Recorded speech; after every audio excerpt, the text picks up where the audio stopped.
Hi guys, welcome to Hanging Out with Hamza. This is Hamza, and today I have a special guest on. She is a friend of mine that I came across actually through dentistry. We both worked for a company, and I, we went through a lot with that company and kind of got closer as friends, and we've maintained an amazing relationship since then. Massi is a mother and a practicing myofunctional therapist right now. She was a hygienist, and she's going to dig deeper into life as a mother and just going through her transitions into a new profession. Hey y'all, this is Hamza, and I'm super happy we get to hang out for a little bit.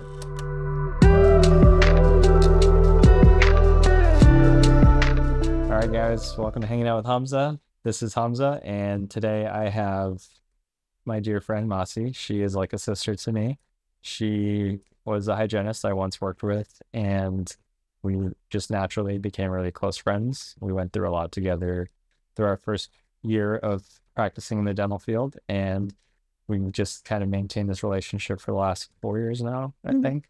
And yeah, I love her. I think she's just an incredible person, and I really wanted to have her on so she could talk about all the facets of her life. She's a very multifaceted woman with a lot of perspectives to share. So without further ado, I'm going to pass it on to Massi to introduce herself. Hi guys, my name is Maciel, and I've been a hygienist for the past 4 or 5 years, and now I am focusing on orofacial myofunctional therapy. And I'm excited to share with you what I've learned so far and just talk about life. Okay. I wanted to talk about like our personal relationship and how we became close. So Massi and I, just to give you a background, we both started our dental chapters at an office together.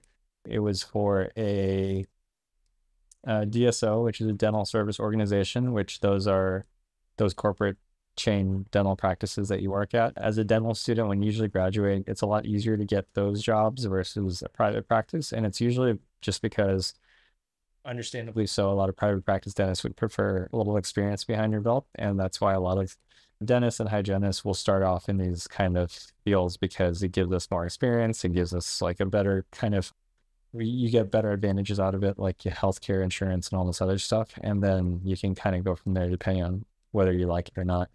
I hated it. I think Massi hated it too. I We just weren't the type of people that aligned with that DSO style of work. I felt it was very culty, and I just didn't have the best personal experience with it. Not saying it was a bad place, but just saying that it was just not something that aligned with me. And I think Massi and I connected on that front because we could both see through that, and we didn't want to sip the Kool-Aid, and we also just like wanted to do our own thing eventually. And so even when I left it before Massi, we still kept in touch. And then Massi eventually decided she wanted to get out of the profession. So, or not the profession, but the DSO. And with that being said, that was my perspective. Massi, what was your perspective of our relationship?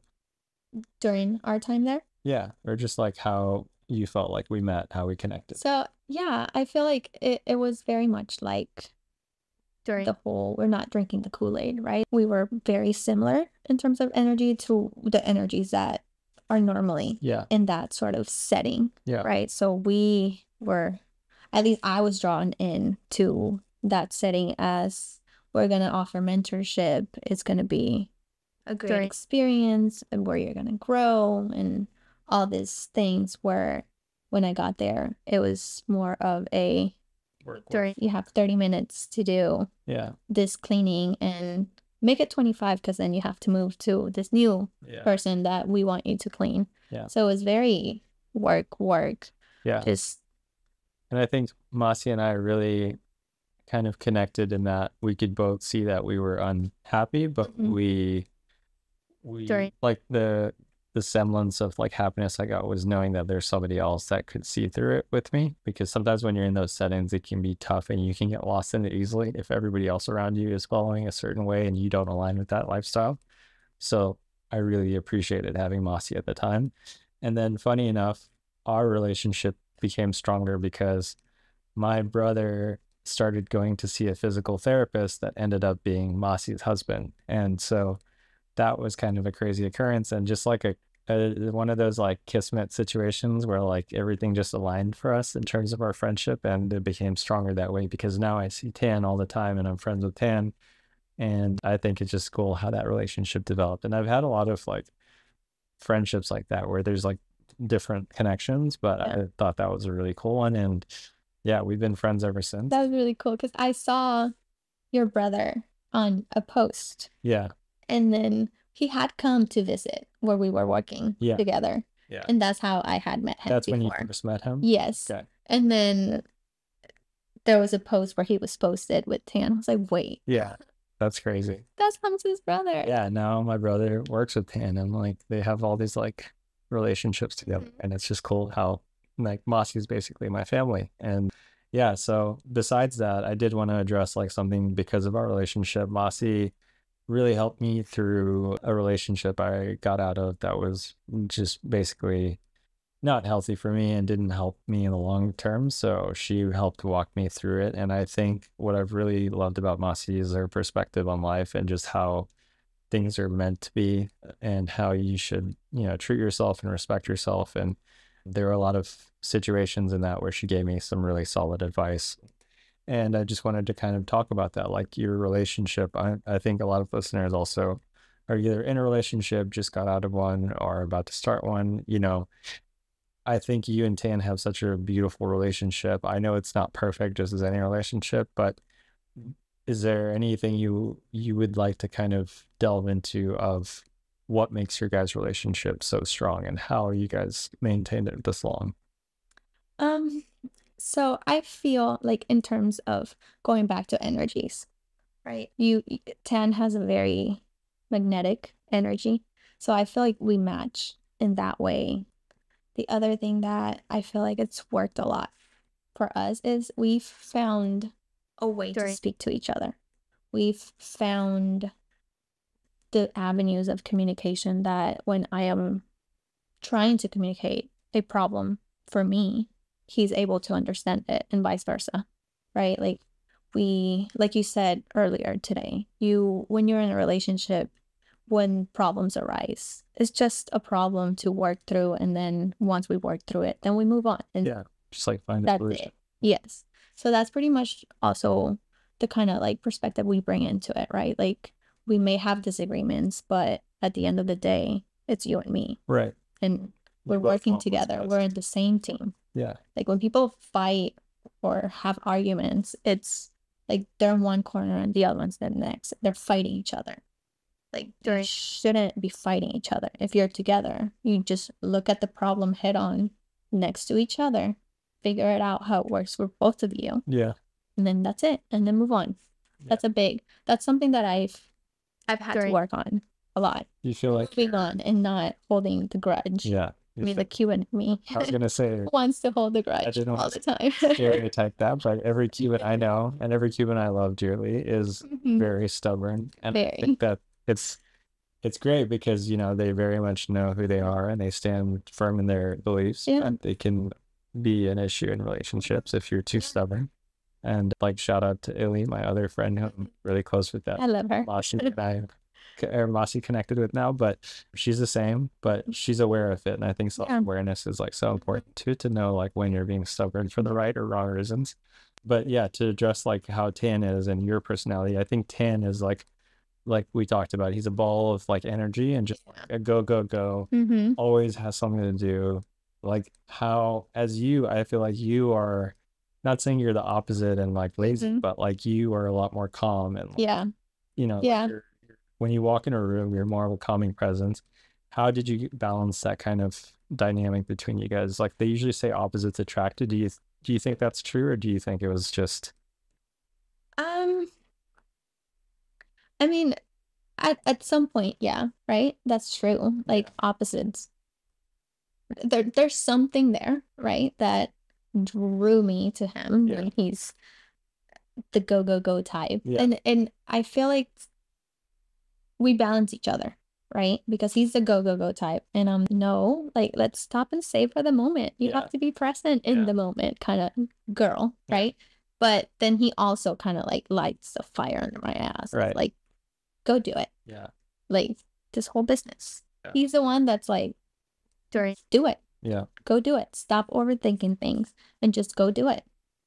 You got it. That's awesome. So, and then when it's on his side, when he's just going to the point that he's just can't go anymore because he gets exhausted. Yeah. I mean, his you can't work is humanly be like that. Yeah. At time. So it's I come in and I just help him relax and just like yeah. Like so you don't have to be on and going 24 hours a day. Listen to your body. If you need to relax, just relax. It's okay. I think it's part of coming from an Asian culture perspective. Like that's part of our lifestyle where it's like we have this immigrant mindset where we like move to this country and now we have to work and prove either our parents or ourselves right. And it's good because I think it develops a great sense of work ethic, but also it can be very damaging physically and mentally. Yeah. And it's good to have somebody who can like add that perspective. Yeah.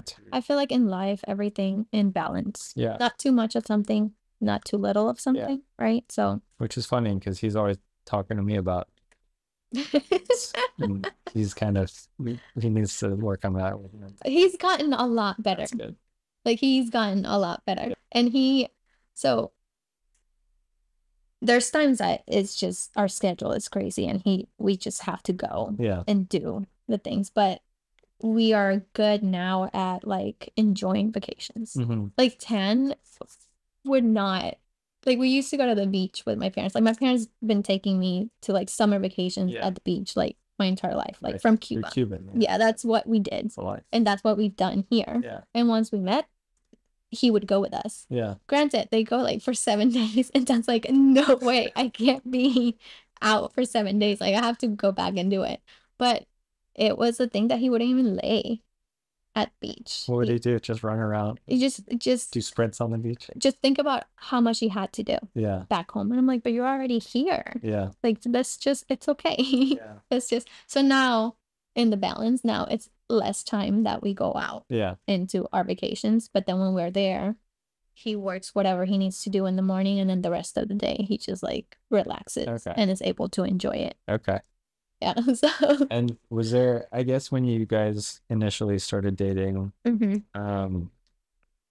don't know, I think the problem with modern romance coming from somebody still going through that is the dating world is very fickle to where people are so inundated with options now and multiple dating apps, multiple options there that like if they go on a date and even 2 to 3 dates in, there's a couple of things that they don't align with and they don't like little ticks here and there, they're immediately like, this isn't working out, I need to go to the next person.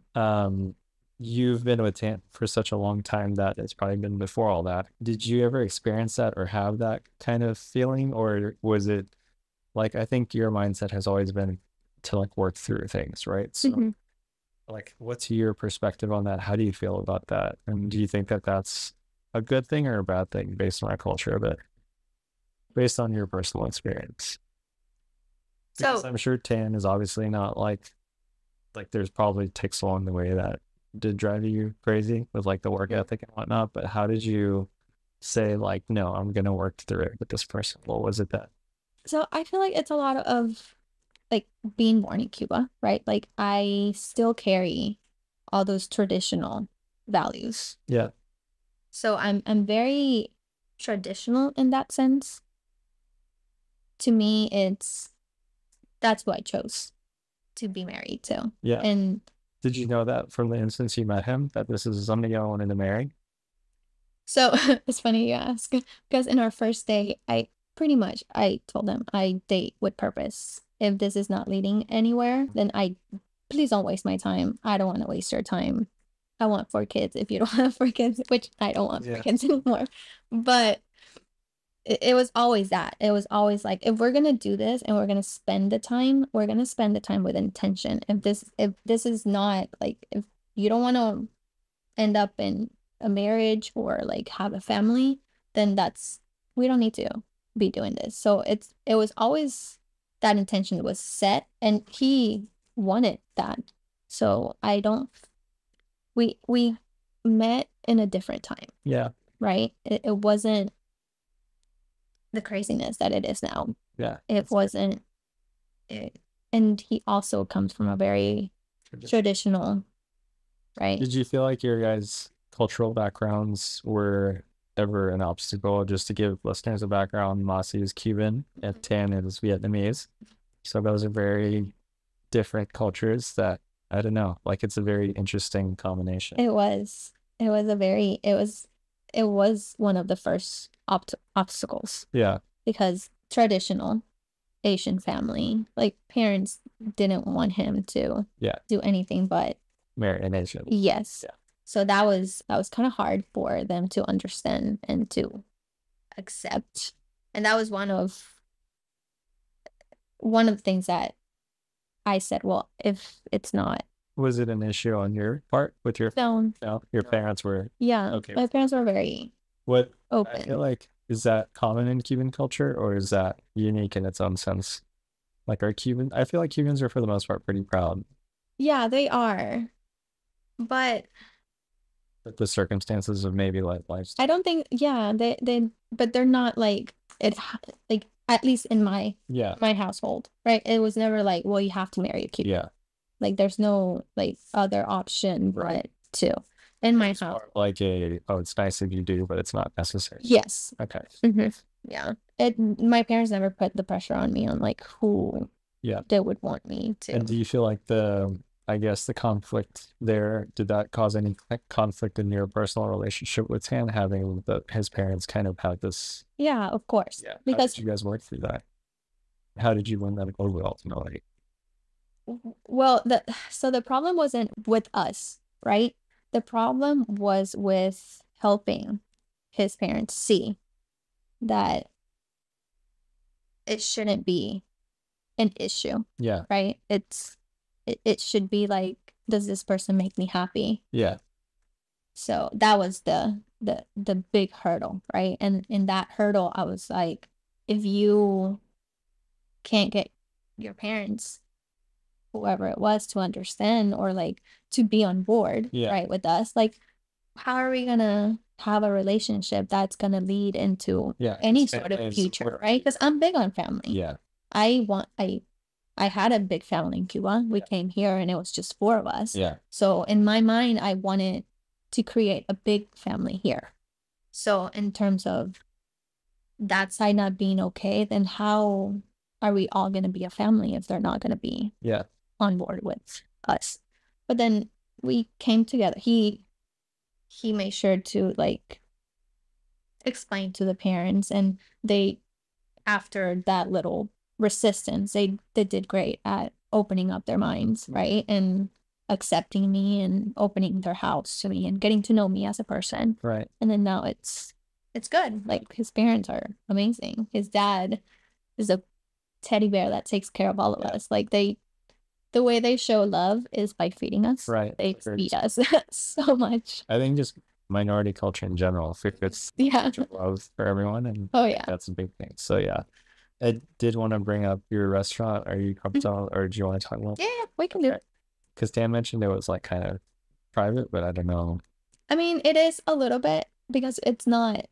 So the way that we are is we don't like to talk about things unless it's like in motion happening. That's good. Yeah, I think that's a great mindset to have. So yeah, I mean, I wanted to talk about it because that's literally a passion. I think like you can't go in the restaurant business unless you love it, because it's a cutthroat business. Yeah.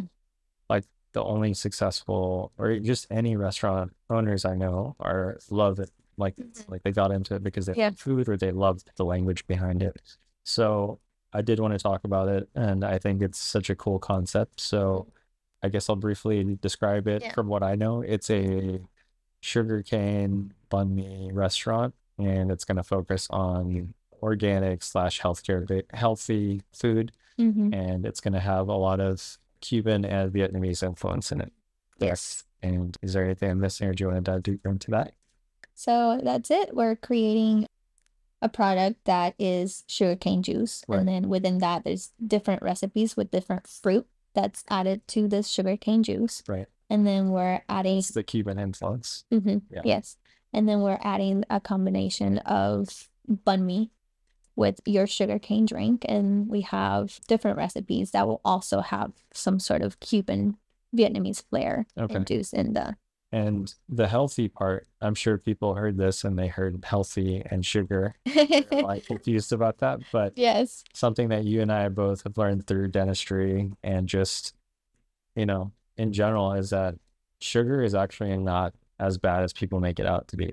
What's bad is refined sugar. Yeah. So if you have sugar straight from a sugar cane, I mean, it's technically not like you shouldn't be having that all the time, but it's not as bad as people think. It's actually, you know, it's the best way to get your form of sugar.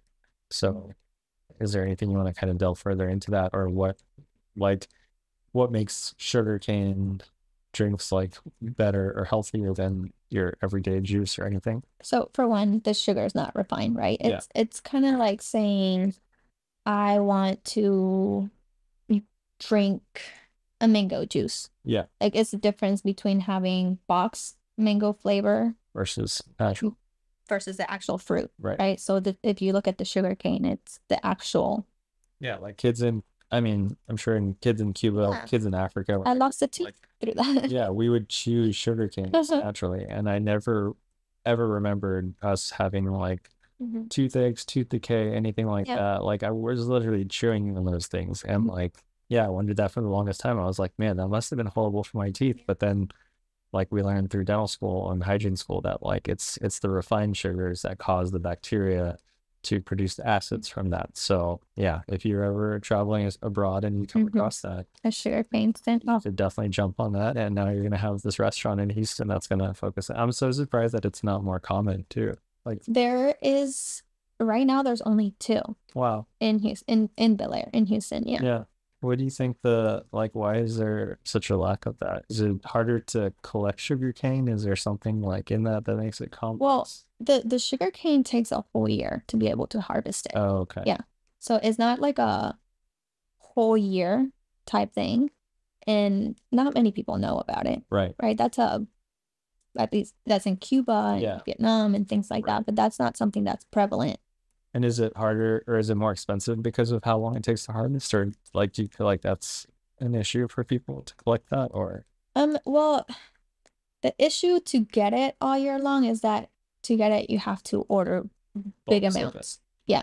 And the regular person is not gonna. And you need a machine that completely squeezes the sugar canes to squeeze the juice out. Gotcha. And those, not everyone's gonna have that in their countertop at home. Okay. And then, so we got the sugar cane part, and then we have the banh mi part. Yeah. Banh mi, from my ignorant perspective, it's bread with meat in it and vegetables. So it is for the most part cleaner because it's not like fried or whatever, but bread is technically a carbohydrate, right? Yeah. So like what makes it healthy for you guys? Like, how are you guys implementing the health part of it? So, and the health part of it is, it's just the way that we're going to be making the ingredients are going to be fresh ingredients. Yeah. The meat portion of it is going to be something that's going to be done by myself and Tan's mom. So it's going to be more of that authentic, like home cooked type of feel. Okay. Not cooking something just in bulks just to sell it. It's gonna will also be probably sourced from somewhere. Yeah, so it will be sourced from a bakery here in Houston. It will be picked up daily. So it's a bread that's made daily. And I do know banh mi from my experience, like the bread is really important in terms of the freshness, the quality, because it's like a French baguette, right? So you want it to be like not pure, but just like the cleanest form you can get of it. Yeah. That's awesome. Do you know what your guys' overall opening timeline is? The timeline right now would be end of December, early January. Okay. If everything goes according to plan, permits and all that stuff. We're in the build out portion of. And with opening a restaurant, I'm obsessed with the show The Bear. Yes, I love that show. It's such a good show. And like that, I think accurately portrays like, I'm speaking right in their perspective, but like it looks like it's pretty accurate for how stressful and hectic that environment is, and how just owning a restaurant, how much there is to it. And so is there any advice you want to give people who, I guess, are planning to or interested in that kind of thing? Like, what is there anything you've come across during this experience so far that you think is important to share? I mean, having good mentors, Yeah. right? Getting in the room with people that have done this for a long time. Yeah. I think it's essential, Right. especially in anything that you do, right? In anything that you do that you're new at, you should be in the room with those that have done it for a while. Yeah. And just soak as much information and as much knowledge Yeah. as you can.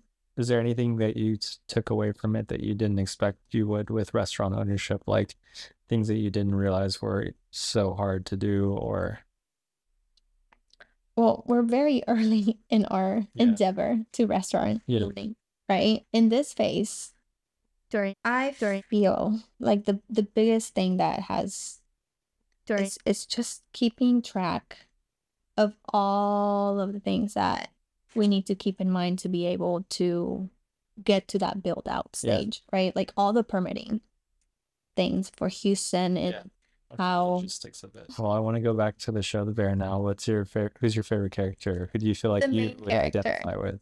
I love the main character. The main character is awesome. I love him, and I think his hair is the most accurate to my hair in real life. And I feel like it's so hard to find an actor. I'm like, I can copy his hair now. Yeah, that's so cool. I love his like overall personality. Yeah, I mean, I love his acting since Shameless. Yeah, I heard he's good. And that's why when I saw this show, I was like, okay, there, it has to be good. I have to watch it. That show because I don't know. I'm like a big fan of like, well, The Bear doesn't count, but like, it's hard for me to watch depressing, sad shows because like after a long day, I don't want to get sad. Like I could never watch The Handmaid's Tale and all those other sad shows, and Shameless to me seemed like that. But I did hear it's a great show. He's amazing in it. So that's cool. Yeah, he's a great actor. What's his name? I don't know in the show. Like a real name. I don't even know his name. Okay, good. But I mean, he seems like a really cool guy. It's funny because in real life, he looks really short. And he's like super short. Really? Yeah, I'm like, damn, short king. It's kind of like the guy from.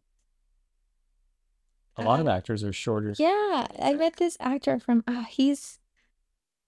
I don't know his name, and I think it's Think Like a Woman. He's George. No. He is black with like green eyes. It's not Michael B. Jordan, right? No, I heard is also. I would know. Is he? I've heard he's short. One of my friends said they met him in Las Vegas, and they also lie on their IMDb about their height, apparently. Do they? He said he was definitely not like 6 something. He says he's 6 something on like IMDb. It's like filters. Yeah. Oh my God. But I mean, Tom Cruise is apparently like 5'6" or 5'7", which is like funny to think, but. Yeah. Robert Downey Jr., like apparently in Iron Man, he had to wear like platform shoes to like stay tall as I shouldn't laugh at that. No, I mean it's like it's funny because like but like the lengths that people go to. Yeah. So before we do this myofunctional thing, she does a height check for me, and I'm always like nervous about my height because I'm like, I wonder if I'm like getting shorter or taller. But apparently I'm 5'10". I still believe I'm 5'11", but I was telling her that like. I always tell people I'm 5'11" because it makes me feel better. But yeah, I mean, height for men is like such a. It is. Well, because girls also like, they're like, I won't date anyone that's like not 6 foot or whatever. I'm like, well, what if he's like a murderer and a horrible person? She's like, you have to be 6 foot. Just focus on the kind of person he is. Yeah. That's it. That's a healthy perspective, Massi. So. That's not normal. We need a little. It should be. Yeah. So one thing that. I know we talk about passions and whatnot, but I also think your mental resilience through a lot of things in your life has been pretty strong. And I think it's the Cuban in you also, just with everything you've been through in life. But one thing that we talked about was COVID and how it affected us both very differently.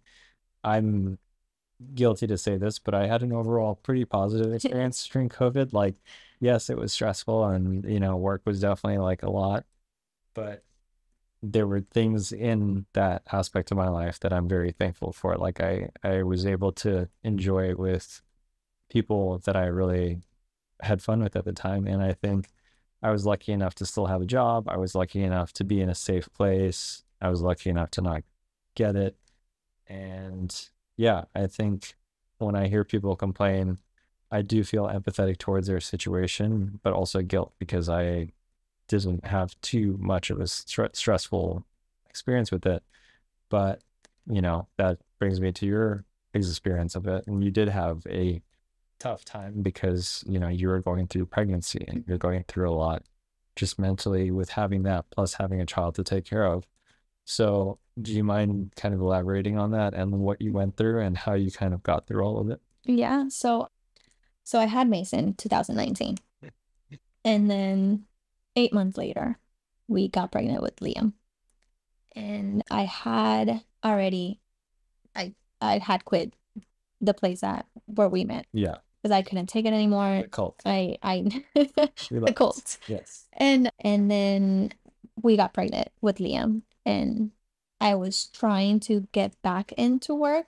And I had just gotten a job at another cult-like facility that felt like the culture was a lot better. Yeah. So I started working with them January. Went from Scientology to one of the other one. Yeah. Yes. So I started working with them January of 2020, and I was due April of 2020. Okay. So I had been with this company for like 2-3 months, and then March rolled around. I remember it was March 17th. Yeah, that was when it happened. And it closed. Okay. And then I am 30 plus weeks, 30, like almost 2, giving birth. And they say there's a new virus that's killing people and killing those that are immunosuppressed and going through pregnancy and all that stuff. So now you have to stay home and you can't go anywhere. So it was very sudden. I felt very alone, right? And pregnancy is hard in itself, like everything that your body goes through. And then you're just shoved into the house because if you go to the outside world, then you could potentially be hurting your unborn child. Yeah. You don't know how, or even dying yourself, right? So it was very scary, very stressful. I had to completely shut out the news, like turn off any sort of like cable TV and just not pay attention to that and just go into my little bubble. And it was hard mentally. Yeah. Like I've always considered myself to be a very positive person, always looking for the silver lining in things, but it got really dark. It got dark to the point that Tan came home one day and I was like, you need to be the sun because there's nothing. Yeah. Like I'm just, I don't know where to find the positivity from. So it was. And what was it that kind of pulled you out of that? Was there anything in particular that helped, or do you feel like you just found it in yourself? So fast forward, we had Liam. I guess it like just like snowballed, really. We had Liam. I went through all of that, and I just had the idea of like what life I wanted, right? Like what kind of mom I wanted to be. And that just wasn't what I wanted to be. That I didn't want to feel like that every single day, right? So then it kind of drove me into like really looking at the feelings, like the ugly feelings, sitting with them, like analyzing them, understanding them, seeing where they came from, like educating myself too. That's a big thing too. Like I listened to so many podcasts, read or heard audible books and things like that kind of like helped me find the perspective that I needed to have, but I couldn't find within myself at that moment in time. So you think looking back at it now, this might sound weird, but like, are you kind of thankful you went through all that? Definitely. Yeah. Yeah. I wouldn't. Like, would you change anything? No. And I was telling this to my sister. I think that's like the most beautiful. Yeah. And then I think the most evolved people from those situations is the most grateful for it. Yeah. Which is ironic. Definitely.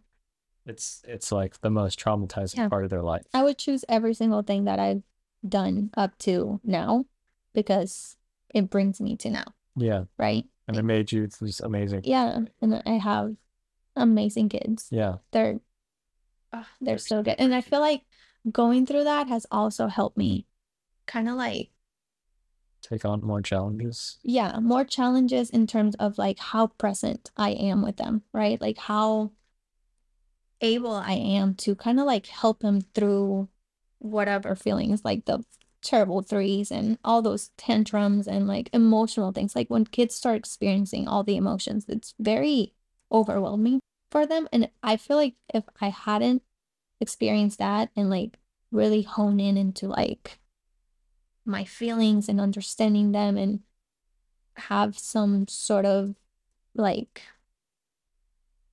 what's the word, to be understanding towards myself and what I was going through and not be too hard. Yes. Yeah. It's helped me translate that into helping my kids through their emotions and navigating and becoming a little more emotionally intelligent. Do you feel like being locked in that house and being there kind of forced you to face these things that you were otherwise running away from? Like, do you think like you were ever that type of person? Because I think I was not. It's funny because COVID wasn't when I went like experience what you experienced. Like, I wish that was a time, because I feel like that would have probably been the perfect opportunity, because you're locked in this room and you just have to sit in your thoughts and sit in your feelings. And I think I was spoiled because I was in a happy place and I had fun. But I think in your situation, it's like you had no other option. You couldn't just go to a therapist and in person and hang out, or like you couldn't just go on vacation to de-stress. You had to sit there and just find solutions. And it sounds like you did. Like you looked for podcasts, you looked for books. And I think that's the most important aspect of like somebody is like self-awareness in these situations and knowing like, okay, something's wrong. I need to figure out how to fix it or it's just going to get worse. And I think unfortunately we live in a world where people don't do that as often. Like they'll just accept that this is who they are and they just have to live with it, which is not true. Like you can always improve yourself and find solutions. So I think you should learn something new about yourself, about the world every single day. So do you feel like being in that locked situation forced you to do all this, or do you think you would have like, were you always this kind of person? Like, were you always this person that like would work on yourself and improve yourself? No, I mean, I've always been a very positive person, right? But I never really like stopped long enough to like to feel these feelings. To feel them. To sit with them because they're uncomfortable, and I would just like keep going. Right? Like there was no stopping to it. When this happened, it kind of forced me to kind of stop and be like, okay, well, this is the time where you either like look back on it and wish you would have done something different, or you sit down and you write down and put everything on like purpose of how you want your life to be. Because this is not a nice feeling. You're not happy, you're not content with where you are right now. So how can you change this? Like, what do you want for your life? Like, what do you want for your kid's life? What do you want for your marriage, right? Because at the end of the day, like going down those feelings and not addressing them will weather away at every relationship you have, right? Like if I'm not paying attention to how I'm treating myself, how I'm talking to myself, how much I'm challenging myself to be better and be a better person to all of those that are around me that I love, then what are you doing? Right? Do you think you would have done this if you were single and not married and didn't have children? Or do you think that that was the biggest driving factor for you? I think that was the biggest driving factor for me. Children. Yeah. I mean, that's kind of like the catalyst. Right? Like COVID was a big catalyst in terms of like my growth, emotional growth and all that. But with Mason, I feel like that's, if I could date it back to where I became more aware of like how I was showing up in the world. It was with Mason. Okay. And the kind of mom that I wanted to be. I think we mentioned how like we've also been raised in immigrant households where there's a lot of trauma, there's a lot of broken ideas of what parenting should be, and being lucky enough to be in a generation where we can analyze and assess and see that this is not healthy and break that cycle and realize what's better. and listening to you and how you approach, how you behave with the kids. And, like simple things like when they're upset or throwing a tantrum, it's more like a cry for love and how you show it to them instead of like cutting off from them, like I've been in situations as a child where I was cut off from that love. Not my mom was an incredible person and I love her so much, but like, she probably learned this from her past that, and it's carried over into my life now. Like I'm an anxious human being and I have anxious attachment, and it happened in my past relationship that was unhealthy where now if I get that love cut off from me, it activates this anxious syndrome, and it's like the inner child in me starts to like get anxious and sad and like really reach out for that. And it all starts at like, how do you do that? Like, how do you break that is by like being the parent who shows the child support when they need it. And you've been really awesome at doing that. So I mean, I try. Props to you for it. But yeah, and then there's like a learning process to it. I've read and heard in many podcasts that what is very important with the kids is reparations and how like we're all human. We're all carrying all that we're carrying, right? And we freak out and snap and are rude and mean or whatever. But it's coming to them and repairing and saying, hey, look, that was not on you. It had nothing to do with you. And everything to do with whatever it is that I'm dealing with. I'm trying to do a better job at it, and that goes a long way. Yeah, you mentioned how even Mason, when he threw a tantrum, like he just asked for a hug after, like, and even though you were mad at him, you still gave him a hug because yeah.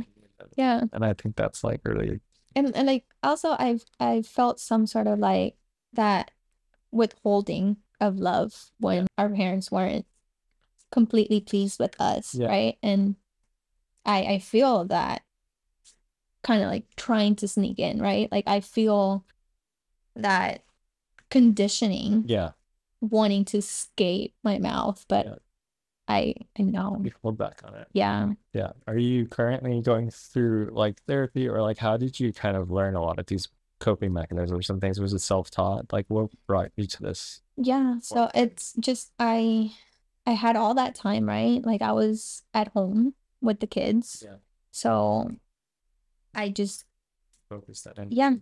Focus that energy on that. I found the things that would kind of soothe my soul. Like gardening has been a big one. And while I'm doing that, right, I listen to podcasts or I listen to books. Like the first book that I ever listened to was The Whole Brain Child. And it was a recommendation from a dentist that I work with for a very short time. And it opened my eyes up to how the brain like develops, right? And how the brain works when you're a tiny little child. So it's helped me kind of like translate it into like everyone's a child walking around, even if you're an adult. Like you're really, you have a lot of things going on, and it's helped me like look at behavior and kind of be like, okay, well, you're using your downstairs brain. Let's go up to the upstairs brain now. So I'm gonna use that on my brother all the time. Just tell him he's permanently in downstairs brain mode. But no, I think like even growing up as a kid, you look at adults and you're like, wow, they're so smart. They're like adults. And then you become an adult and then you see everyone, you're like, everyone's just a fucked up child with like some triggers. And like, you just have to figure out what their triggers are, how to work through them. And it's interesting. Like being a dentist now, like I was telling you earlier, is like, I thought I was going to go into this profession and be like surrounded by these professionals who are so educated and like have their shit together. Cause obviously it's a lot of work to get to where you are. But if anything, I've realized like it's almost worse. Like I feel like you get so spoiled in healthcare sometimes that everybody around you respects you and like trusts you and believes in like what you say, that you almost like maintain this ego thinking that it's the right way to think. And like, it sucks because it's really formed a lot of egomaniacs in our business. And it's been tough for me working in the field because there's a lot of times where I have to either maneuver around egos or step away from a practice because of an ego, or just like kind of figure that out. And that's been really tough because it all comes down to like how they were raised and how they took that self-awareness and if they wanted to improve it. And it's tough. It's been the biggest struggle of my profession is figuring that out. And I'm not saying I don't have an ego. I for sure have one, but I feel like at least what I try to do is like if I realize I'm doing something out of selfish reasons, whatever, is like at least can I like observe, is it something I can improve on, or is it like, because ego is good. It's good to like know your self-worth and have like some confidence, but in certain aspects, like not 24/7. Yeah. That's been tough. And I'm sure as a hygienist, working through that is tough too, because there's like this sense of hierarchy and like belief of like one being better than the other and all this other stuff. So like, I'm sure you've had to work through that too. Yeah. Which brings me to like your next thing, which I'd like to talk more about is myofunctional therapy. Yes. Massi used to be a hygienist. She still is technically. Yeah, I'm practicing within my hygiene license, but there's a little loophole where I can practice orofacial myofunctional therapy. So tell me more about this orofacial. So orofacial myofunctional therapy is physical therapy for the muscles of the face and the mouth. Okay. Right? So what we're trying to accomplish here is to have the correct posture for your facial muscles so that we can get you, if you're an adult, to breathing better through your nose, right? And getting a better night's sleep. Yeah. Getting that oxygen correctly through your brain to get you to hit REM and have that good night's sleep where you're just feeling better. Yeah, you're having a healthier lifestyle. Yeah. We talked about one thing that we face in dentistry that's really underdiagnosed is sleep apnea and people who have, breathing issues, and it all starts with the mouth and, how it's formed and how, formulate it when you're speaking, you're breathing, you're sleeping and everything. And I think it's cool that you're focusing on that because it's something you don't come across a lot in our profession. And with having that background, do you feel like it's something that I think what really like want to address is how in dentistry we tend to put band-aids on a lot of things when we're not addressing the underlying overall issue, which is sleep disorders. So when you approach it, is there anything that you want listeners to know symptom-wise that they should consider looking into myofunctional therapy? Yes. So you wake up unrefreshed. You wake up knowing that you didn't have a good night's sleep. Bags in your eyes. Bags under your eyes. If you wake up feeling very sore on your neck, your jaw. Yeah. That means that you're clenching because you're trying to open up that airway. Yeah. Right. That means that your muscles are not like really functioning and firing correctly. Right. Right. So yeah, because as a dentist, what I typically come across is you see grinding and you're like, okay, here's a night guard. All right, take care. And it's not addressing what could be causing the grinding, which, like there's so many other issues like you stated. And so I wish that was something that was more focused on in dental school and hygiene school and just like things that we could address more often. Yeah, because it's not in the teaching of hygiene or dental. Yeah, and it's crazy because like I could do a filling one day, and they come back and they're like the filling's popped out or the filling hurts or anything, and most likely not, ego aside, I think I do really great fillings and whatnot, but I think like you could think like, oh, what did I do wrong? Is the filling not right? But it could just be that they have sleep apnea and they're grinding really hard. It's just that they're looking at things through like a tiny little instead of like opening it up and like just looking at the whole individual as a whole, right? Like the mouth is connected to the rest of the body. Yeah. And like how are we not? Therapy is like such a commonplace science now. Like we look at the entire body, we see, okay, your right arm is more slouched than your left arm because you're doing something in your daily life, occupational therapy. So I think it's incredible that we haven't reached that yet with dental therapy, like, having this. So I do think it's amazing that you're doing this. And I love that you've approached this field just like with the restaurant business. I think it's something that like, it takes a lot of risk and it's a lot of like, just dedication to your craft. So props to you for doing that.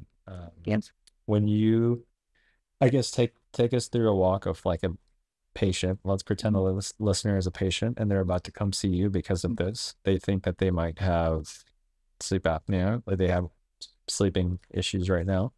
How would a typical exam go about? So a typical exam would be me taking a couple of pictures for the intake. I want to see the tongue placement in a couple of different spots. Right. I want to see the color of your palate, like how developed is your palate, if it's concave or if it's a dome shape. Yeah. We would like it to be. I evaluate to see if your tongue can move in the full range of motion Yeah. that it should, or if it has some tethering tissues. We look at overall posture, like orofacial myofunctional therapy doesn't give you the benefits, the full benefits, if you're not looking at it in terms of posture and how we're doing these movements. I look at the tongue. If the tongue is not moving separate from your lips, or even some people recruit like neck muscles to be able to move their tongue. Oh, wow. So through this evaluation, I'm looking at all of these movements and I'm looking at all the compensations that you make. I'm looking at face development. If I do measurements of your face to see if the development has been even. Yeah. Or where is there more development than the other side normally. Just for listeners, she measured my face and it's symmetrically perfect in all aspects. So just want to confirm that. That's on record. So no, on record. No, Massi basically said I have a slight tongue tie. So, you know, I'm not that perfect. I have some imperfections, but slight. Yeah, and Massi said you were slightly longer on the right side than your left. Yeah. Yeah. So yes. So I always no, it's okay. You're okay. So I've always noticed that my glasses kind of sit one higher than the other. And I never really understood why. And now that I'm studying this and I'm looking at myself, I mean, I'm doing therapy for myself and I'm doing that for the kids. So I'm just criticizing everything. Yeah. So then I've noticed that on my right side, there are more constrictions under my tongue. Yeah. And that is what's prevented this side of my face from developing the same rate. Do you feel like it's affected your speech pattern? Definitely. Yeah. Or are you just like, oh, I'm just Cuban. That's how I sound. Oh, well, I always put it as like because of learning Spanish. English and Spanish being my first language. That's why my tongue is like crazy and doesn't move correctly. But no, it's because of, and I remember, it's crazy because I remember when I was younger, they took me to get evaluated and they said, you don't have a tongue tie. Oh, wow. So they were they didn't know. Okay, it's back. It was in Cuba. Yeah. Plus their judgment of tongue tie probably means like it's like right at the tip and it's like it's like very evident. But there's many, like you said, variations. Like what was I? I'm average or 40%? Yeah. 50 on the back. Yeah. Okay. And then 80 on the tip. Okay. So yeah. And then just growing, and then it went into all my teeth were coming out and they said, well, you don't have any space, right? So you're going to need braces. But just in case, we're going to take out the premolars just to see if we can add more space so you don't need braces. Yeah. But now it's shown that by doing that, you decrease the space. Did you lose your premolars? I had 2 on the top and the 2 on the bottom. They're gone, like the first premolars. Because of that. Yeah. So I would go every other year or however the growth chart is. My dad would extract teeth to open space for those to come out. Yeah. So they would come out like with like straight and in a better position. But then that's interesting. Yeah. And if you look at a child, the primate space, that's necessary. Yeah. You should be able to put a penny in between each one of your child's teeth in the primary dentition.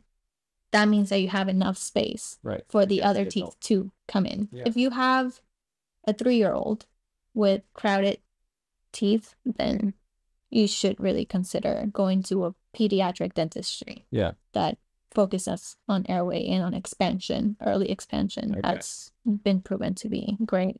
That's awesome. For kids and to get them started, right? So we don't have to. Okay.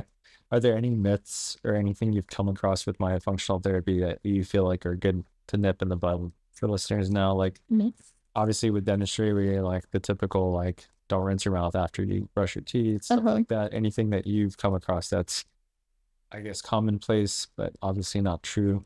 I guess just teachings that I learned in hygiene school, like pacifiers. Yeah. What's the thing with that? Yeah, they would be like, it's okay if it's an ortho. Yeah. But with Mason, I did the ortho pacifier, and now we're dealing with an open mouth and a tongue thrust that is really hard to. What's the difference? So the ortho pacifier, first of all, doesn't work. It's the same issue. And second of all, what's the, I guess, solution to that? Just no pacifier at all? Yeah, I would say no pacifier at all. Because if you really think about it, you're putting the pacifier, right? So the tongue is under. Yeah. And it's not really, it's laying low. It's not. So it's losing the tonicity. Like it's not being exercised. It's not practicing getting in the spot that it needs to get into, right? So the tongue should be, the tip of the tongue should be behind your top front teeth, and then the rest of your tongue should be resting on your palate with your jaw closed, and then there's a space in between your teeth. They should never be touching. So that goes for thumb sucking. Try to break that habit if you can. So we also, through the course that I took, they also gave me teachings on how to do habit elimination. Okay. So I can teach that in your myofunctional. Yes. Okay. So when you see kids, typically, do you do a different exam when you do that, or is it the same? It's the same, depending on their age, right? Because this therapy is very, like, they have to follow directions. They have to follow like a exercise program. So depending on their age, like, it's how much we teach and what exercises we do and all that stuff. With parents that could be listening to this and looking at their kids' growth patterns, like my sister's always texting me and asking questions. Are there any? Which I looked at the video that you sent me of your nieces, and I looked at their teeth and like their face. I was like, okay, good. But one of them is a thumb sucker. Oh yeah, I'm gonna work on that with her. But yeah, they say it's okay though, but no, like you're applying constant pressure, and that's what shifts things, right? Like that constant. As a dentist, I see that with patients that are adults now. Like I can see their palate is narrow, and you can see the teeth are flared out. It's like basically complete perfect representation where the thumb wants. I used to suck my thumb. Thank God I didn't kind of get that. But that's why I mentioned earlier when she did the exam that I was worried I might have a narrow arch because I sucked my thumb all the time. And my mom would put like chili powder and like, do all this stuff for her. It's like now I just love chili. It's like now I love spicy stuff, probably because of that. But yeah, is there anything that you could mention to parents right now that they're maybe seeing in their child, like maybe speech patterns or breathing habits, anything that would kind of give you? So watch them sleep. If they're sleeping with their head up, their mouth open, they're gasping for air. Okay. If they just move at night, if they're just like switching positions, they're not getting a good night's sleep. Okay, they're not hitting that REM. If you hear them snoring, you should get that. And in terms of speech patterns, is there like the lisping? Yeah, the lisp. With Mason, we had to do speech for a while after the frenectomy because his articulations were horrible. They were just not there, and it took him a little while to be able to actually like get his speech up to date. So yeah, with speech, it's another telltale sign that the tongue's not moving correctly. And how much does stress play a key in this all for like sleep apnea and all that? Do you think? Because I always bring it up with patients, you know, stress attributes to a lot of grinding and whatnot. But do you think that's only like one small factor of it? Is it other stuff that attributes to it, or like is it mostly to do with genetics and like how your physical formation of everything attributes to it? You mean the grinding? Like how like yes, like I always attributed it to like it's probably stress induced, but is it actually? So I mean, sleep apnea is right, like your brain's not getting the oxygen. Right. If your brain, it's like a cycle. Then. Yeah. So and then you're always on that like fight or flight. Yeah. Right. Your body's always on that stressful. Because you're not getting REM. Yeah.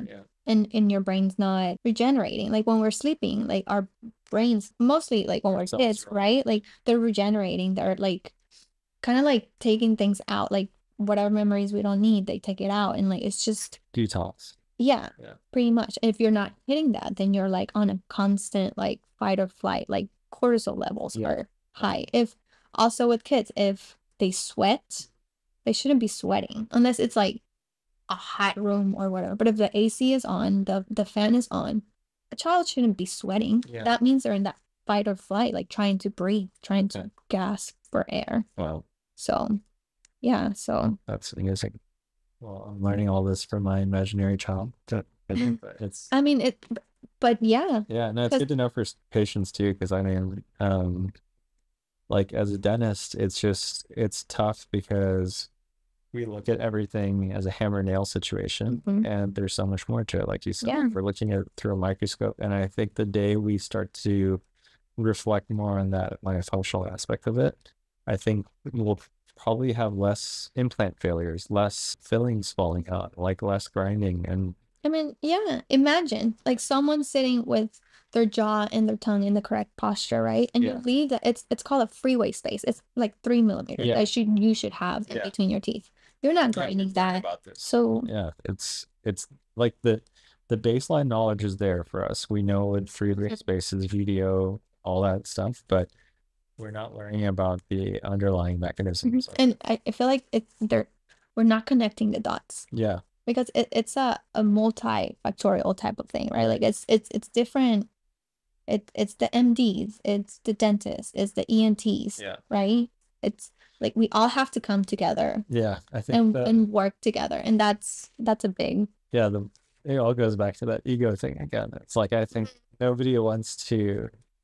I don't know. Hocus pocus. Yeah, like no such not thing. my problem. I'm gonna send it to this guy, or not my problem. I'm gonna send it to this guy, and then it's eventually becomes like I can't figure out what's causing it, but I can fix this one thing that was caused by it, and it's like it's crazy. But and I'm guilty of it too, because like if I don't have the natural or the resources to understand what's going on, I'm just gonna do what I know best. What I know best is to do a filling on that tooth that has a broken whatever grinding. So but and also is having that mentality of like being a lifelong learner. Yeah. Right? Yeah. Just because you went to school for this, science changes every day. Right. There's things that we find. That's why we have every day. Education. Right? So like just being open to the changes. Just being open to like actually seeing like Breathe Institute. That's like a really good. It's done a very good job at bringing the research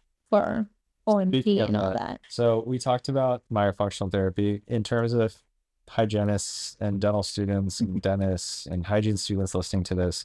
What resources would you recommend to them? Okay, so I would start with Christy Gatto's book. I can't remember right now the title of it, but I'll send you a picture so you can. So the person that wrote the book was Christy Gatto, and it's just a comprehensive way of learning of the muscles, the nerves, and all that stuff that happens in the face and the mouth. Gasp by Gelb is a good book to read, and it talks into like sleep apnea and all that stuff. Tongue-tied, if you're experiencing or having someone that has a tongue-tied issues and things like that. Breath. Someone like me. Breath. Okay. That's one I've heard a lot about. I've had a lot of training. It goes into depth of why it's so important. Like breathing. To breathe. Yes, and the volume that you breathe in. Yeah. And the importance of just breathing through your nose or like. Okay. So you guys heard those. I will mention those in the description, and I will try to get all your sources from whatever you recommend for them in the description. So if you guys are interested, feel free to check that out. I guess we've covered quite a bit, and I'm very thankful that I could have you on here. This is a great episode, and I appreciate just the input you've had on it. In terms of like how I like to end these, I think since I asked so many questions, I think it's fair to ask you, or not ask you, but give you the chance to ask me any questions you might have or curiosities. And also if you want to give a background about just Allison, like, I am curious, like your impression of like when we first met. How was I as a dentist? Hopefully I was like a good friend to like, or a person. You were too. So when I first meet people, the best way I can describe it is like whether we hit it off or not. It's kind of like a sunny day versus like a cloudy day, depending on the person and the energy they have. Like if it's bad, like it feels like a cloudy day just came over me. But with you, it was more like a sunny day type of feel. Like I felt like we're common like souls in a way. I feel like we see life very similar. Yeah. So that like really drew me to you. That's And good. Glad to hear that. yeah, Glad you tolerated me during that stressful work. it wasn't hard.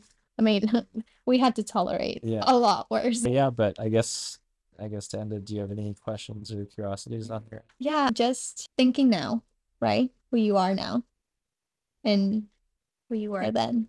What do you think is the one thing that you've learned about yourself that you're like, wow? I think, yeah, because you and I have been through a lot. With everything that I've been through, I have built like a little sense of resilience and kind of knowing that there's always like the other side of it. Like, I think when you're in it and you go through it, it's pretty shitty and it feels horrible. And you're like, when is this going to end? And like, what's going to happen? And it's like always cliche because you're like, oh, like, you'll get better over time. But when you're in it, you don't believe in it. Yeah. You're just like, no, this is it. So I think like myself now is a little bit more resilient to that stuff. But it still takes time and it still sucks when I go through it. And I still do feel anxious and stressed and depressed at times. But there is this like light of hope, I feel like. Just like hearing your voice, hearing a lot of my friends' voices, just being there to talk through it. And you've always been great at like, if I am going through something and want to talk about it, like you're always receptive and you always give great advice. So I think that's something I've learned too, is like instead of harboring this stuff internally and just like sitting in it, like I'll reach out to people, and like that helps with the resilience too, is like just knowing that I have a lot of people on my side that are willing to help and support me. So yeah, hearing your whole story about like what you went through with COVID was very inspiring. I can't imagine going through that, especially while having like a human being to take care of, is a lot. So it's taught me also just not to be like too selfish in that regard. Like there's other people that rely on me too, like maybe not a child, but like I also need to like pick myself up so I can take care of other people when they need it. So that's like super important to remember. But yeah, like I said, I'm super grateful for you and our friendship and Tam, and just knowing you guys has been really great. And just being able to like take notes from what a good healthy relationship's like and hopefully carry that into one eventually I get into. Yeah. And then one day we can go on a double date and laugh at all. Yeah. But yeah, I just want to say thanks again, Massi, for coming on here. I appreciate all the information. Thank you for having me. It's been a great challenge. Yeah. And Massi was stepping out of my comfort zone for sure, which I love because that's one of the things I'm going down now. Like if I say I can't do something, I shut myself up and I do it. Yeah. And you did awesome. This is definitely in my top favorite episodes I've done now. And I think like just, y'all hear that? Yeah. No, just kidding. She's just a good person to talk to. So if you guys ever want to reach out to Massi, is it okay if I shoot? Of course. So Definitely. I'm going to share Massi's personal Instagram and all of her information about her practice in Houston. And if you guys are interested in it and you live in Houston, feel free to check her out. And if you have any further questions about myofunctional therapy, being an awesome mom, Cuban food, where their new restaurant will be, feel free to reach out to her. Her name is Massi. And if you need physical therapy, I'll share Tam's information too. Yeah. But thanks again for listening to Hanging Out with Hamza. This is Hamza, and thank you again, Massi. Thank you. Take care. Bye.